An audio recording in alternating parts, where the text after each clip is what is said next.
cool name. It's like a spy's name or something. Yeah. I always like to think it's from like Greek mythology, but I don't think that's the case.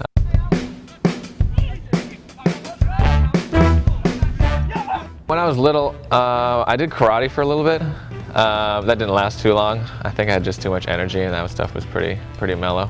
Other than soccer, all I did was just mountain bike and snowboard. In high school, I was on a snowboard race team, so that was pretty exciting. All my friends in high school were on it, so we went on trips on the weekend, and yeah, it was good. I think in the back of my mind as a kid, I always knew I was going to be a pro. I always thought about it. It was always in the back of my head. And it was just on how I was going to get there. By the age of 11 and 12 is when it kind of separated from, like, say, the first team, second teams, and third teams.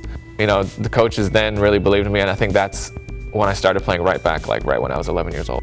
My freshman year with college, and then in the spring season, since we weren't playing, we had to join a men's team, a local men's team, and that's where I met my coach, my mentor, Johnny Salentic, who really pushed me and believed in me and taught me so many things technically, and that was when he started pushing me over to go play professionally in Croatia. It wasn't easy. I really had to get my parents on board. My dad and my mom really wanted me to stay in school, but I talked to them so much, and I was like, just let me go. Some people go over to Europe and have really good experiences.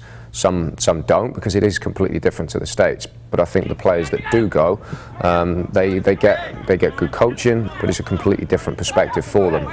And maybe Paris went there at a good time in his career when he was still really young, and he picked up certain things and learned, and has probably helped mould him into the player that he is today.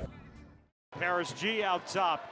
Gives it a go, and Tulsa Roughnecks FC on a strike from the midfielder, Paris G. I was in Tulsa for 2 years. Definitely learned a lot more when I was in Croatia, but getting used to the league and the style of play here, that definitely helped me over the 2 years to get accustomed to it here. What was it about St. Louis? What made you say, you know what, I'm going to give that a shot? I think it was Ant and the organization and how I saw them in the last few seasons. It really pushed me to come over here. The quality of players that I was going to be around and the quality of coaching, because obviously I still want to grow as a player, and coming to this type of environment will definitely help that. My name is Paris G, and I'm a professional footballer.